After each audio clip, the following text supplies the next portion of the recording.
यज्ञोपवीतम् परमम् पवित्रम् प्रजापतेर्यः सहजम् पुरस्तात् आयुष्यमग्रम् प्रतिमुञ्च शुभ्रम् यज्ञोपवीतम् बलमस्तु तेजः। अर्थात यज्ञोपवीतम परमम पवित्रम, यह जो यज्ञोपवीत है यह अत्यंत परम एवं पवित्र है।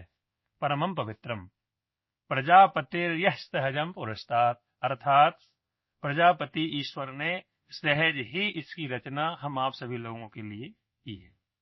आयुष्यमग्रम, अर्थात कौन नहीं चाहता कि हम अमर हो जाएं या अधिक से अधिक आयु का उपभोग करें। तो आयुष्यमग्रम, इसको धारण करने से आयु में वृद्धि होती है, स्फूर्ति आती है। प्रतिमुंच शुभ्रम, बंधनों से मुक्त कराने वाला है। यज्ञोपवीतम बलमस्तु तेजा, इसके पश्चात हर व्यक्ति चाहता है कि हम बलवान हों, बल प्रदाता है। ऐसे यज्ञोपवीत को धारण करने का नियम है, यह इसका महत्व है, इसलिए हमें यज्ञोपवीत धारण करना चाहिए। तो यज्ञोपवीत के विषय में हमने जाना, उसके मंत्र का अर्थ जाना। अब जैसा कि हमने बतलाया कि यज्ञोपवीत 3 वर्णों का होता है, ब्राह्मण, क्षत्रिय और वैश्य। तो दूसरा प्रश्न आता है कि यज्ञोपवीत किस बटुक का किस आयु में, किस वर्ण के बटुक का किस आयु में होना चाहिए। इसमें मनुस्मृति के 2 अध्याय के 36वें श्लोक में आया है, गर्भाष्टमेब्दे कुर्वीत ब्राह्मणस्योपनायनम गर्भादेकादशे राज्ञो गर्भात्तु द्वादशे विषः। अर्थात मनु जी कहते हैं कि ब्राह्मण का उपनयन गर्भ से या जन्म से 8वें वर्ष में हो जाना चाहिए। क्षत्रियों का यज्ञोपवीत 11वें वर्ष में तथा वैश्यों का यज्ञोपवीत 12वें वर्ष में शास्त्रोक्त विधि अनुसार हो जाना चाहिए।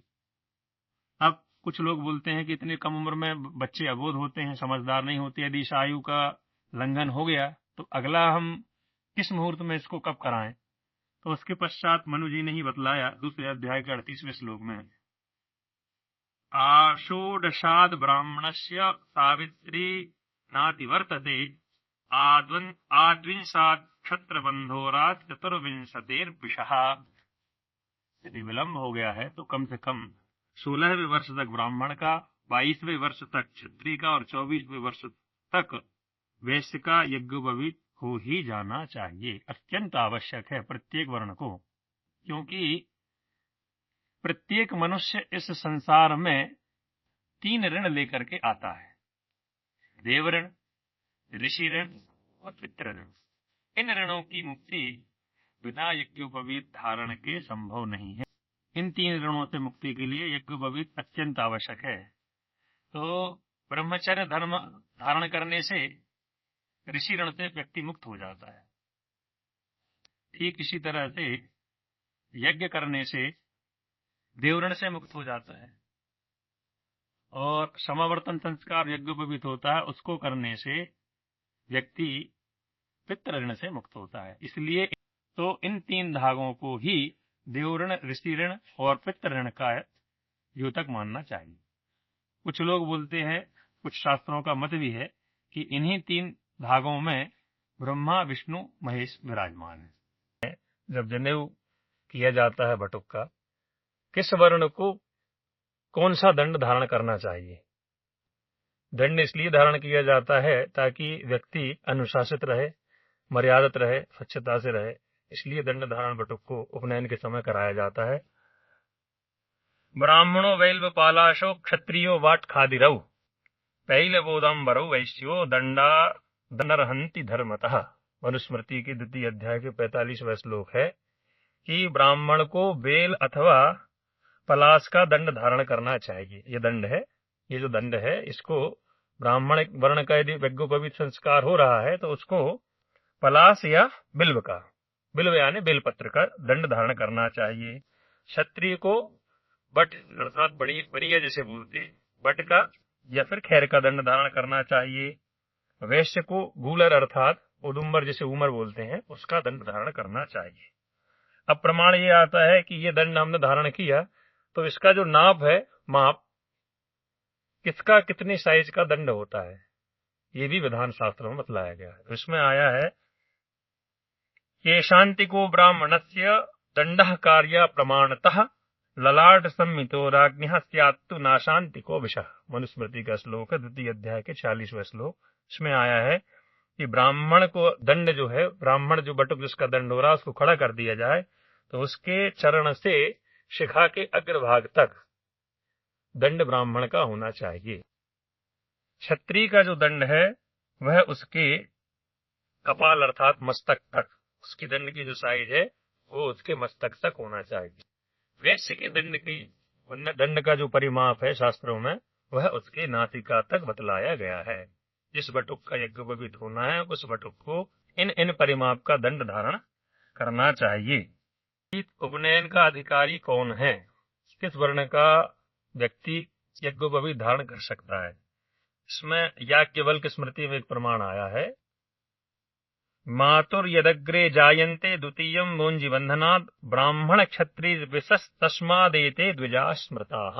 अर्थात ब्राह्मण, क्षत्रिय और वैश्य इनका प्रथम जन्म माता के गर्भ से और द्वितीय जन्म उपनयन संस्कार से होता है, इसलिए ये द्विज कहे जाते हैं, द्विजाति कहे जाते हैं। इसलिए इन तीनों वर्णों का ही यज्ञोपवीत संस्कार होता है। अत्रि स्मृति में आया कि जन्मना जायते शूद्रः संस्कारेण द्विजोच्यते। अर्थात जब मनुष्य का जन्म होता है जातक का, उस समय वह शूद्र होता है।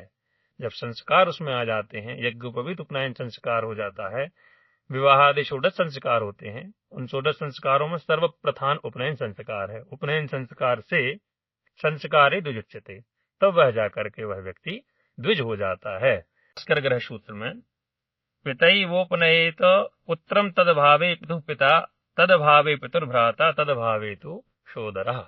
अर्थात बटुक का पिता, बटुक का पितामह, चाचा, सहोदर इत्यादि या फिर आचार्य, योग्य आचार्य के द्वारा यज्ञोपवीत संस्कार कराया जाना चाहिए। इसमें पूर्ववर्ती जो है पिता, पितामह इत्यादि चाचा प्राप्त हो तो ठीक है, और ये प्राप्त ना हो तो उत्तरावर्ती को ग्राह्य किया गया है। योग्य आचार्य के द्वारा यज्ञोपवीत धारण कराना चाहिए। यह व्यवस्था सिर्फ ब्राह्मणों के लिए है, अन्य वर्णों का यज्ञोपवीत तो ब्राह्मण के द्वारा ही कराया जाएगा। आचार्य उपनयमानो ब्रह्मचारिणं कृणुते गर्भमन्तः तरात्रिस्तिस्र उदरे बिभर्ति तम जातम द्रष्टुमभि संयन्ति देवाः। कि गर्भ में रह करके जातक माता एवं पिता के संबंध से जातक का जन्म होता है, वह प्रथम जन्म माना गया है। फिर द्वितीय जन्म उपनयन संस्कार के माध्यम से जब विद्या रूपी माता और आचार्य रूपी पिता के द्वारा वेदाध्ययन जब किया जाता है बटुक का, उस समय जो जन्म होता है उपनयन संस्कार के द्वारा वह दूसरा जन्म कहलाता है। इसलिए उपनयन संस्कार के पश्चात व्यक्ति जो है वह द्विज हो जाता है। प्रत्येक सूत्र में 3 धागे हैं, 3 धागों का एक सूत्र है। फिर इस तरह से एक एक सूत्र के ये 3 जो धागे हैं, इन 3 धागों में 3 का यदि 3 से गुणा करें तो ये 9 हो जाते हैं। इन 9 धागों में 9 देवताओं का निवास होता है। तो प्रथम धागे में ओमकार, द्वितीय में अग्नि, तृतीय में अनंत, चतुर्थ में चंद्र, पंचम में पितृ, षष्ठम में प्रजापति, सप्तम वायु, अष्टम में सूर्य और नवम में इन सभी देवताओं का समूह विद्यमान होता है। इसलिए इन यज्ञोपवीत के एक धागे से जो 3 धागे बने हैं, इनमें इन 9 धागों में इन 9 देवताओं का निवास होता है। सामवेदीय छांदोग्य सूत्र में यज्ञोपवीत के संदर्भ में महत्वपूर्ण उल्लेख प्राप्त होता है। ब्रह्मणोत्पादितम सूत्रम विष्णुना त्रिगुणीकृतम कृताग्रंथिस्त्रिनेत्रेण गायत्रा चाभिमंत्रितम। अर्थात सर्वप्रथम ब्रह्मा जी ने यज्ञोपवीत के 3 धागों का एक सूत्र बनाया। यह एक धागा है, इसको आप बहुत बारीकी से देखोगे तो 3 धागों के द्वारा इसको आट करके इसका एक धागा ब्रह्मा जी ने बनाया। तत्पश्चात विष्णु जी ने इस व्यवस्था को इस एक धागों को 3 धागों में विभक्त कर दिया। ये जो 3 धागे इसमें दिख रहे हैं, ये 3 धागे 3 भागों में विष्णु भगवान ने विभक्त किया। तो यह हो गया ज्ञान कांड, कर्म कांड और उपासना कांड। विष्णु जी ने यह व्यवस्था की। तत्पश्चात शिव जी ने इस यज्ञोपवीत को गायत्री मंत्र से अभिमंत्रित करके इसमें यह जो दिख रही है ये ब्रह्मगांठ, यह ब्रह्मगांठ लगा दी। इस प्रकार 9 तार और ग्रंथियों समेत बनकर यह यज्ञोपवीत तैयार हुआ। ये के जातकों को यज्ञोपवीत धारण करना चाहिए। इसलिए आयु बल बुद्धि और आयु बल बुद्धि की वृद्धि के लिए। देवा एतस्याम वदन्त पूर्वे सप्तऋषयस्तपसे ये निखेदुः भीमाजाया ब्राह्मणस्योपनीता दुर्धाम दधाति परमे व्योम न। यह ऋग्वेद का मंत्र है कि यज्ञोपवीत की शक्ति महान है। यह शुद्ध शक्ति, शुद्ध चरित्र और कठिन कर्तव्य के पालन की प्रेरणा देता है। इस यज्ञोपवीत को धारण करने से जीव जन भी परम पद को प्राप्त होता है। परम पद की प्राप्ति यदि कोई चाहता है तो परम पद की प्राप्ति के लिए यज्ञोपवीत धारण करना चाहिए। इस यज्ञोपवीत के परम श्रेष्ठ 3 लक्षण हैं। जैसा कि हमने बतलाया था कि 3 धागे हैं, इन 3 धागों से 3 लक्षण प्रतीत होते हैं। पहला लक्षण क्या है कि जिसका यज्ञोपवीत हो रहा है उससे सत्य व्यवहार की आकांक्षा हम आप सभी को होती है। दूसरा, अग्नि जैसी तेजस्विता, जिस तरह से अग्नि अतुल तेजस्वी होती है वैसी तेजस्विता, तेज को ब्राह्मण क्षत्रिय वैश्य यज्ञोपवीत धारण करके प्राप्त हो। तीसरा गुण जो है दिव्य गुणों से युक्त प्रसन्नता, इसके द्वारा भली प्रकार से प्राप्त होती है। इस यज्ञोपवीत के एक धागे में 3 धागे होते हैं और त्रिगुणी कृत्यम, इसको 3 से गुणा किया जाए तो यह 9 हो जाते हैं। इन 9 धागे जो है, यह जो 9 धागे हैं 9 गुणों के प्रतीक हैं। इसमें आया है अहिंसा सत्यमास्तेय ब्रह्मचर्य परिग्रहाः आस्तिक्यम संयमम शांति शुचिम च नवसंख्यकान। अर्थात इस यज्ञोपवीत के 9 धागों में अहिंसा, सत्य, आस्तेय, तितिक्षा, अपरिग्रह, संयम, आस्तिकता, शांति और पवित्रता, इन 9 धागों में यह 9 गुण विद्यमान है। इसलिए जातक को यज्ञोपवीत धारण करना चाहिए और जो जिसका यज्ञोपवीत हो जाता है उसको इन गुणों के अनुकूल आचरण करना चाहिए। इसके साथ साथ इसमें 9 गुण और भी आए हैं जो इसके सहायक हैं। हृदय में प्रेम होना चाहिए, प्रथम गुण। द्वितीय, वाणी में माधुर्य होना चाहिए। व्यवहार में सरलता होना चाहिए, तृतीय। चतुर्थ, प्रत्येक, जैसे कि उसमें शास्त्र में आया यत्र नार्यस्तु पूज्यन्ते रमन्ते तत्र देवता, मनुस्मृति का वचन है कि नारी में मातृत्व की भावना देखना, कर्म में कला, सभी के प्रति उदारता, सेवा की भावना, गुरुजनों का सम्मान और अनुशासित होना, सदग्रंथों का स्वाध्याय करना, सत्संग करना एवं स्वच्छता शुचिता से रहना, यह 9 गुण यज्ञोपवीतधारी व्यक्ति को होना चाहिए। इसके अंदर हो बहुत अच्छी बात है, और ना हो तो हमें इसके प्रति हमेशा प्रयासरत रहना चाहिए, प्रयत्न करना चाहिए कि हम में ये गुण आए। आज क्यों इतनी घटनाएं हमारे इस देश में हो रही हैं, नारियों के साथ व्यभिचार अत्याचार हो रहा है।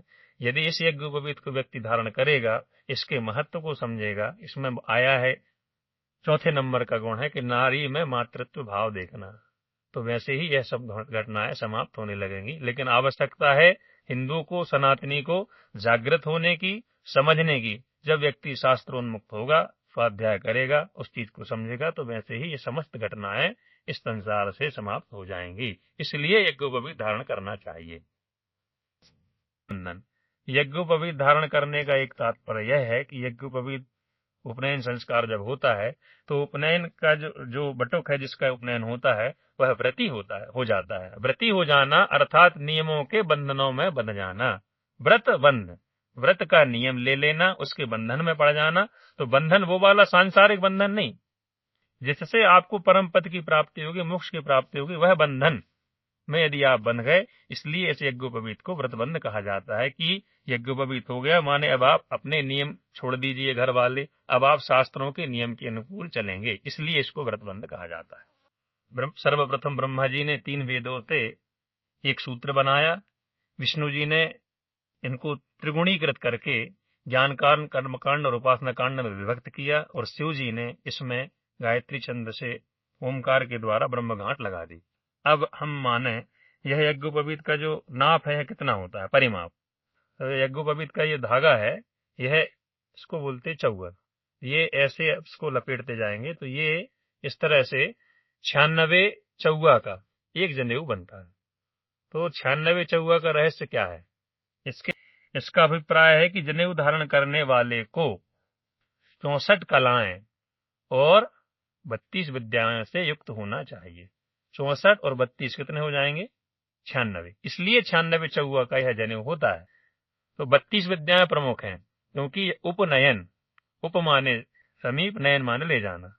उपनयन जो है बटुक को अपने घर से आचार्य की ओर ले जाता है। तो आचार्य के पास व्यक्ति क्यों जाता है? विद्या अध्ययन करने के लिए। तो विद्याएं कितनी होती हैं? 32 विद्याएं हो जाती है, इसलिए इसको उपनयन कहा जाता है। उप माने समीप, नयन माने ले जाना। हमारे घर से, हमारे घर में जन्मित जातक को आचार्य के पास विद्या अध्ययन के लिए ले जाना, इसलिए इस उपनयन संस्कार को इस समय अवधि में किया जाता है कि अब घर का समय आपका पूर्ण हुआ, विद्या अध्ययन के लिए गुरुकुल में जाइए। उस गुरुकुल में 32 विद्याएं प्राप्त होती हैं। उस 32 विद्याओं को यदि प्राप्त आप नहीं कर पा रहे हैं तो कम से कम उनको प्राप्त करने का हमेशा प्रयास करना चाहिए। उन 32 विद्याओं का जो क्रम है वह इस प्रकार: सर्वप्रथम 4 वेद, ऋग्वेद, यजुर्वेद, सामवेद, अथर्ववेद। फिर आते हैं उपवेद, 4 उपवेद: शिल्पवेद, गंधर्ववेद, आयुर्वेद एवं धनुर्वेद। यह 4 हो गए उपवेद। फिर 6-7 षड्दर्शन जिसे कहते हैं: न्याय, वैशेषिक, सांख्य, योग, मीमांसा, वेदांत। इन 6 शास्त्रों का अध्ययन करना चाहिए। 4 वेद हैं, 4 उपवेद हैं, 6 शास्त्र हैं, और उन वेदों के 6 अंग हैं जिन्हें वेदांग कहा गया है। वह कौन कौन से हैं? वह 6 वेदांग हैं: शिक्षा, कल्प, निरुक्त, छंद, व्याकरण एवं ज्योतिष। ये हो गए 6। तत्पश्चात 3 सूत्र हैं: ब्रह्म सूत्र, योग सूत्र एवं सांख्य सूत्र, और 9 अरण्यक हैं। ऋग्वेद के ऐतरेय और सांख्यायन, यजुर्वेद के बृहदारण्यक, तैत्तिरीय, मैत्रायणी अरण्यक, सामवेद से तबलकार, छांदोग्य एवं अथर्ववेद से गोपथ। इस तरह से 4 वेद, 4 उपवेद 8, 6 शास्त्र 14, और फिर 6 शास्त्र, 6 मतलब वेदों के अंग तो 20, और 3 सूत्र और 9 अरण्यक। इन सब का जो योग है वह 32 हो जाता है। ये 32 विद्या प्राप्त होती हैं, और 64 कलाएं श्री कृष्ण जी ने सांदीपनी आश्रम में अर्जित की थी। तो उन 64 कलाओं को और 32 विद्याओं को बटुक को अर्जित करना चाहिए। ये है 96 चौवों का रहस्य। दूसरा रहस्य इसी का प्राप्त होता है कि वेदों के 1 लाख मंत्र माने गए हैं, 3 कांड माने गए हैं। उन 3 कांडों में कर्म कांड, उपासना कांड और ज्ञान कांड। 1 लाख मंत्र में जो कर्म कांड है उसके 80,000 मंत्र हैं, एवं उपासना कांड के 16,000 मंत्र हैं। तो 80 और 16 ये हो जाते हैं 96,000। तो ज्ञान कांड के 4,000 मंत्र इसलिए छोड़ दिए जाते हैं इसमें कि 4 आश्रम है: सर्वप्रथम गृहस्थाश्रम, ब्रह्मचार्य आश्रम, संन्यास आश्रम और वानप्रस्थ आश्रम। तो संन्यास आश्रम में शिखा सूत्र यज्ञोपवीत का त्याग हो जाता है, दंड धारण कर लेता है सन्यासी। तो सन्यासी की सारी चीजें, ये जो शिखा, ब्राह्मण जब द्विज होता है तो समस्त ब्राह्मण के जो प्राण है उनका आवाहन यज्ञोपवीत शिखा सूत्र में हो जाता है, और सन्यासी का जो है वह उसके दंड में हो जाता है। तो इसलिए वो 4,000 मंत्र ज्ञान कांड के समय छोड़ दिए जाते हैं। तो इसलिए 96,000 मंत्रों के कारण 96,000 मंत्र की 96 शक्तियां, 96 विद्याएं इस यज्ञोपवीत में विद्यमान होती हैं। इसलिए यह यज्ञोपवीतम परमम पवित्रम। यह पवित्र क्यों है यह भी जानना चाहिए। इसी के मंत्र में आया है यज्ञोपवीतम परमम पवित्रम, इसलिए यह परम और पवित्र है। इतना परम और पवित्र होने के पश्चात हमारे पूर्वजों ने, ऋषियों ने, देवताओं ने इसकी रचना हमें प्रजापति यह सहजम पुरस्कार सहज ही कर दी। इतना सहज जब हमें यह प्राप्त हो रहा है, और यह आयुष्मग्रम पितृमंच शुभ्रम, आयु की भी वृद्धि हर कोई चाहता है, स्फूर्ति भी हर कोई चाहता है, बलमस्तु तेजा, बल भी सब कोई चाहता है। फिर क्यों ना हम आकर के इस यज्ञोपवीत को धारण करें? क्यों इससे दूर भाग रहे हैं? क्यों हमारी संस्कृति सनातन धर्म को छोड़ रहे हैं? हमारी संस्कृति हमारे धर्म में है, धर्म का पालन करना चाहिए। उस धर्म को पालन करने के लिए इन 3 वर्णों के लिए अत्यंत आवश्यक है यज्ञोपवीत धारण करना। हमने बतलाया कि इस एक यज्ञोपवीत में 3 लड़, तो उसमें हो गए ब्रह्मा, विष्णु, महेश, और 2 देवता इसमें और लिए जाते हैं। इनका आह्वान किया जाता है: प्रथम ब्रह्मा, द्वितीय विष्णु, तृतीय शिव, चतुर्थ है सूर्य देवता, और पंचम है यज्ञ नारायण देवता। तो यह किस लिए किया जाता है? इन 5 देवताओं के आवाहन में 5 दिव्य भावनाएं समाविष्ट हैं। प्रथम ब्रह्मा जी, अर्थात ब्रह्मा जी हमें आत्मबल प्रदान करें, हमारे अंदर इतना आत्मबल आ जाए कि हम धर्म के प्रति अपनी आस्था को विद्यमान रखें। विष्णु, बिना समृद्धि के कुछ नहीं होता। तो विष्णु समृद्धि के प्रतीक हैं, समृद्धि प्राप्त होती है, इसलिए इसमें विष्णु का आवाहन किया जाता है। महेश अर्थात व्यवस्था, सारी व्यवस्थाएं सुचारू रूप से व्यवस्थित ढंग से चलायमान हो, चलती रहें, इसलिए तृतीय में इसमें शिव जी का आवाहन किया जाता है। चतुर्थ सूर्य अर्थात पराक्रम, हम इतने पराक्रमी रहें कि दुष्ट दुराचार प्रवृत्तियों का सामना अत्यंत मनोहर तरीके से कर सकें, इसलिए पराक्रम अत्यंत आवश्यक है। सूर्य के समान तेजस्विता प्राप्त हो, इसलिए इसको पराक्रम का स्वामी भी कहा जाता है ज्योतिष में। यज्ञ अर्थात परमार्थ, इन चार चीजों से ये नहीं हुआ कि ये सिद्ध नहीं होता कि ये चारों चीजें हम स्वार्थी हो जाएं इनको धारण करके और अपने तक रखें। पांचवा है यज्ञ, यज्ञ का अर्थ है परमार्थ।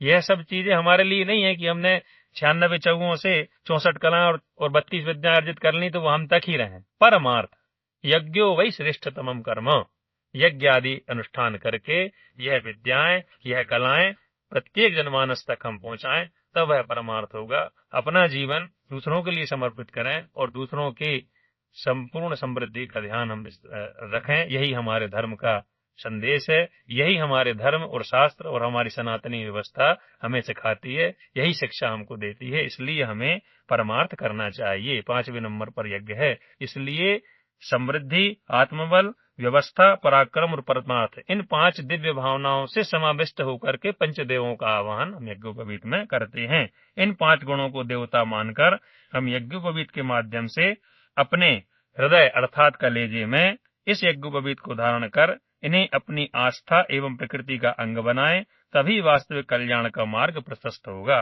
क्योंकि देवता जो है वह भावनाओं का प्रतिबिंब है। जैसी भावना आप बना लोगे वैसा आपको देवता देते जाएंगे। कहा गया है यम यम चिंतयते कामं तम तम प्राप्नोति निश्चितम। आप जैसा चिंतन करने लग जाओगे, जैसी भावना बना लोगे, दूसरों के प्रति परोपकार की भावना करोगे, दूसरा आपका परोपकार करेगा। आप दूसरे से द्वेष करोगे, दूसरा आपसे द्वेष करेगा। इसलिए इन 5 देवताओं को आवाहन यज्ञोपवीत सबसे बड़ा उद्देश्य यज्ञोपवीत धारण करने का है। यज्ञोपवीत धारण करने का अर्थ है कि हमने पशुता का परित्याग कर दिया। पशुता का परित्याग करके मानवता को अंगीकार करना यज्ञोपवीत का सर्वप्रथम और सबसे महत्वपूर्ण उद्देश्य होना चाहिए। एक अर्थ यज्ञोपवीत का यह भी आया है कि हमने अभी आपको बतलाया था कि 96 चौवा का एक यज्ञोपवीत होता है। इस तरह से एक धागे को 96 बार आप ऐसे लपेटते जाएंगे तो 96 चौवा ही क्यों होते हैं, उसके विषय में हमने आपको बतलाया। उसका दूसरा कारण एक यह भी है कि मननात् त्रायते इति मंत्र, मंत्र ही सब कुछ है। मंत्र बनता है अक्षर से, और अक्षर कौन है? अधंक्षर, जिसका कभी क्षरण न हो वह अक्षर है। अक्षरों के समूह से मंत्र बनता है, उन मंत्रों के द्वारा इस यज्ञोपवीत को धारण किया जाता है। इसमें 96 चौवे हैं। 96 चौवे का अर्थ यह है कि वेद कितने हैं? 4। उन 4 वेदों में प्रत्येक वेद की गायत्री को यदि ले लिया जाए तो एक गायत्री मंत्र में 24 अक्षर होते हैं। उन 24 अक्षरों के समूह से गायत्री मंत्र बनता है। अब इन एक वेद के एक गायत्री से 24 और इस 24 का गुणा हम 4 से करेंगे तो चारों वेद की गायत्रियां मिलकर के जिसका जो योग होता है वह होता है 96। इसलिए 96 चौवा इस यज्ञोपवीत में होते हैं। तो यह यज्ञोपवीत कोई सामान्य विषय वस्तु नहीं है। आप सोचिए कि 64 कलाएं, 32 विद्याएं, 96,000 मंत्र, साक्षात चारों वेद हमारे शरीर में उपनयन संस्कार के समय मंत्रोक्त उपनयन विधि के माध्यम से हमारे शरीर में, हमारे हृदय में, हमारे भुजा में, हमारे कंधे पर इसको मंत्रोक्त धर्म से मंत्रों के द्वारा, आचार्य के द्वारा प्रतिष्ठित किया जाता है। इसमें आप ये देखिए, इसमें इस तरफ ये 2 गठान है, इस तरफ ये 1 गठान है। यह बटुक का परिचय है कि जिस बटुक का यज्ञोपवीत हुआ है उसके कितने प्रवर हैं। 3 प्रवर वाले जातक के ब्रह्म गांठ में 3 गांठ होती हैं। 5 प्रवर वाले के यज्ञोपवीत के में जो 5 गांठ होती हैं, मतलब उनके 5 प्रवर हैं। यह एक परिचय भी है। यज्ञोपवीत आप देख करके बता सकते हैं कि तुम किस गोत्र के हो, क्या तुम्हारा सूत्र है, क्या शिखा है और कितने तुम्हारे प्रवर हैं। प्रवर के अनुसार इस यज्ञोपवीत